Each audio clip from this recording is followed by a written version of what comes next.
Sahabat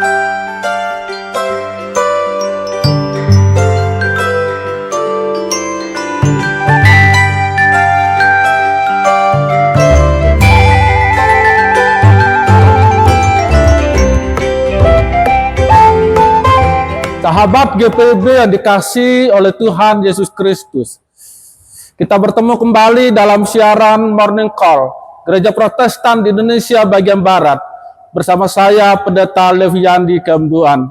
Saat ini saya ditugaskan dalam pelayanan di GPIB Jemaat Penabur di Surakarta. Turut tampil bersama-sama dengan saya adalah dalam tayangan ini paduan suara penabur setia.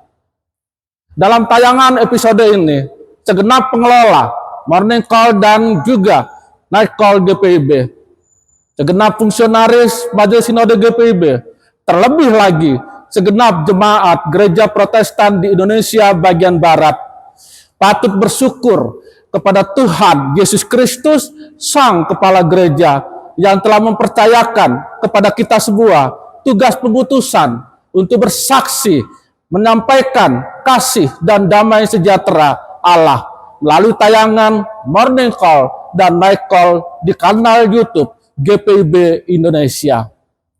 Tayangan renungan pagi dan malam di kanal YouTube GPIB Indonesia episode ini yang disaksikan oleh sahabat GPIB pada saat ini merupakan tayangan istimewa. Renungan Morning Call dan Night Call di kanal YouTube GPIB Indonesia telah memasuki episode ke-3000.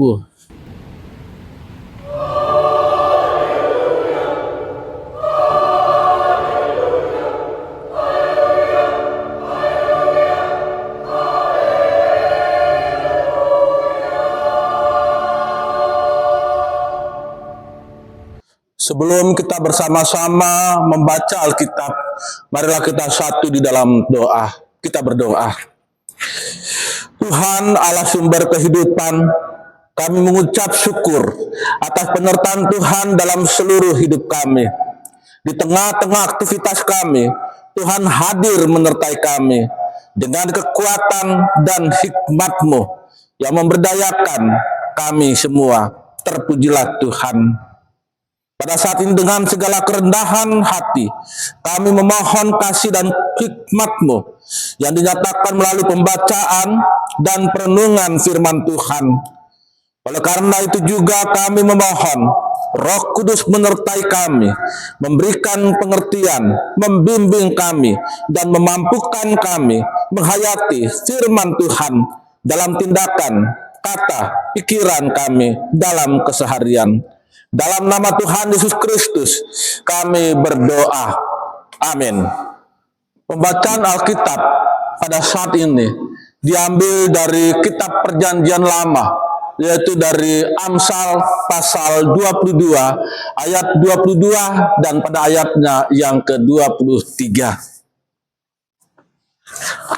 Amsal pasal 22 ayat 22 sampai dengan 23 berbunyi sebagai berikut.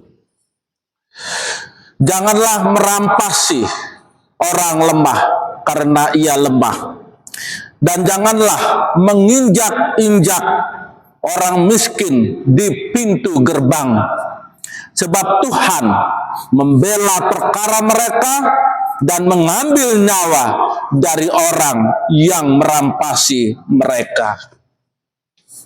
Demikianlah pembacaan Alkitab kita. Yang berbahagia adalah mereka mendengarkan firman Allah, melaksanakan dalam kehidupan sehari-hari. Terpujilah Tuhan kita Yesus Kristus. Haleluya.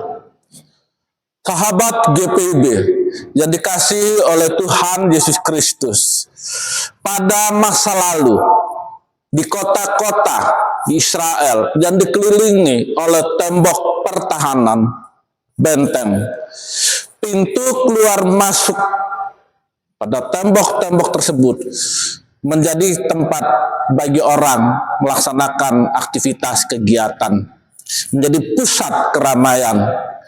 Pintu gerbang menjadi pasar, pintu gerbang menjadi tempat pertemuan. Orang berkumpul untuk membicarakan banyak hal. Fungsi pintu gerbang sebagai tempat pertemuan menyebabkan juga pintu gerbang menjadi balai pengadilan. Pintu gerbang menjadi ruang terbuka yang dapat dihadiri oleh khalayak umum dalam menyelesaikan berbagai perselisihan. Tua-tua, hakim, dan pemimpin masyarakat menjalankan tugas dan tanggung jawabnya dalam menyelesaikan berbagai perkara hukum di pintu gerbang itu.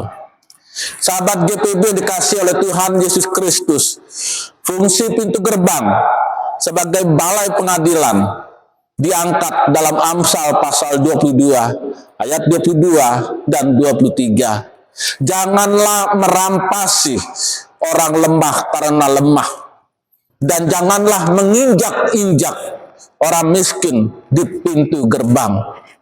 Kata Ibrani, dal, yang diterjemahkan sebagai orang lemah, dan kata Ibrani, ani, yang diterjemahkan sebagai orang miskin. Kedua kata tersebut memiliki pengertian yang sama, kepada makna yang sama, orang miskin.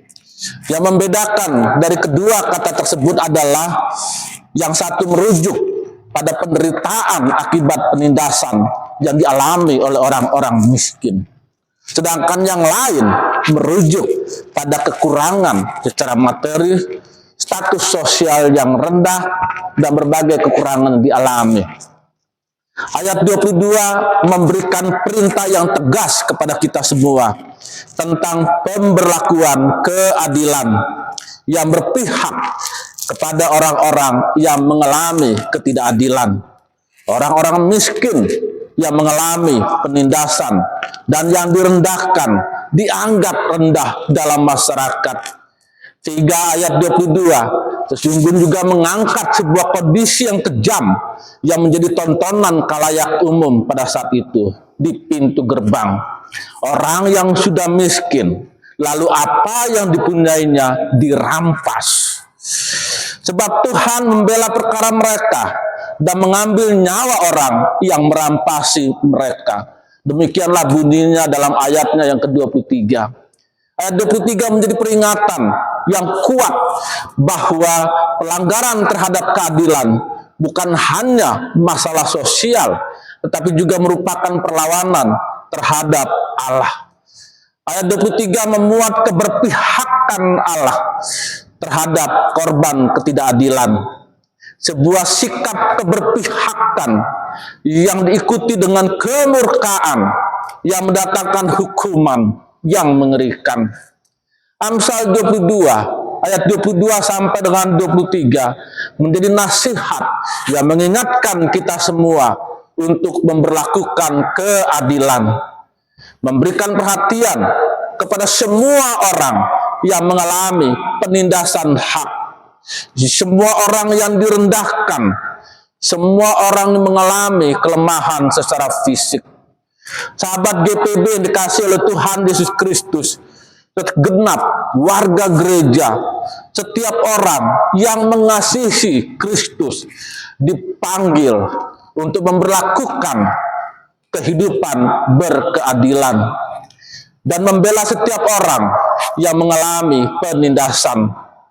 Amsal 22 ayat 22 sampai dengan 23 yang telah kita baca juga menjadi nasihat bagi setiap warga gereja dan segenap sahabat GPB untuk memahami dengan baik bahwa setiap aktivitas penindasan dan juga ketidakadilan merupakan pelanggaran terhadap Allah yang telah menempatkan manusia sebagai gambar dan rupa Allah, dan juga telah menciptakan segala sesuatunya, demikian juga termasuk manusia, dengan amat sangat baik. Segala kemuliaan dan hormat hanya bagi Tuhan kita Yesus Kristus. Tuhan senantiasa memberkati pelayanan kita bersama. Amin. Mari kita bersama-sama berdoa. Ya Tuhan Allah sumber hikmat, yang kami sembah dalam Yesus Kristus. Kami bersyukur karena firman-Mu ya Tuhan, yang mengingatkan kami untuk memberlakukan keadilan dalam setiap langkah hidup kami sebagai panggilan dan pengutusan kami di tengah-tengah dunia ini. Dan kami memohon Roh Kudus membimbing kami agar kami sungguh-sungguh mengenal Tuhan, memahami dan melakukan kehendak Tuhan dengan baik. Tuhan Allah si berhikmat, kami juga memohon penyertaan Tuhan Allah bagi gereja Tuhan di seluruh dunia dan juga bagi gereja-gereja di Indonesia dalam melaksanakan pelayanan dan kesaksian, mengembangkan persekutuan yang erat di dalam Tuhan. Kami mohon penyertaan Tuhan bagi setiap jemaat di gereja Protestan di Indonesia bagian Barat dalam melaksanakan panggilan dan pengutusan di dunia ini untuk menghadirkan damai sejahtera bagi segenap ciptaan-Mu. Tuhan Allah si berahmat, Allah yang maha kuasa, kami memohon Tuhan menyertai semua bangsa dan negara di dunia ini, juga menyertai negara kesatuan Republik Indonesia, memberkati semua pemerintah di dunia, juga memberkati pemerintah di Indonesia dari tingkat pusat sampai tingkat daerah, memberkati segenap anggota Tentara Nasional Indonesia dan Kepolisian Republik Indonesia dalam menjaga keamanan dan kedaulatan bangsa dan negara Indonesia ini. Tuhan Allah yang Maha Kasih, kami juga berdoa untuk masyarakat di mana kami hadir menjadi bagian di dalamnya, agar merasakan berkat Tuhan yang penuh kasih karunia, yang membawa keadilan, rahmat, damai sejahtera. Kami juga berdoa untuk setiap orang mengalami pergumulan, dalam pergumulan tantangan yang dialami, apapun juga Tuhan, dalam kehidupan keluarga, dalam kehidupan bergereja, dalam kehidupan bermasyarakat, dalam juga pekerjaan. Kami mohon penyertaan Tuhan yang memberdayakan untuk menghadapi, menjalani pergumulan mereka. Kami menaikkan doa ini ya Tuhan, hanya dalam nama Yesus Kristus, Tuhan dan Juru Selamat kami. Amin.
Sahabat GPB yang dikasihi oleh Tuhan Yesus Kristus, marilah kita melanjutkan aktivitas kita dalam iman dan pengharapan kepada Tuhan dengan taat, dengan syukur, dan dengan sukacita, sehingga segenap pikiran, perkataan, dan tindakan kita adalah pelayanan dan kesaksian bagi kemuliaan Tuhan Allah sumber kehidupan. Mari kita mengarahkan hati dan pikiran kita kepada Tuhan dan kita menerima berkat-Nya. Allah sumber segala kasih karunia yang telah memanggil kamu dalam Kristus kepada kemuliaan-Nya yang kekal, akan melengkapi, meneguhkan, menguatkan, dan mengokohkan kamu sesudah kamu menderita seketika lamanya. Dialah yang punya kuasa sampai selama-lamanya. Amin.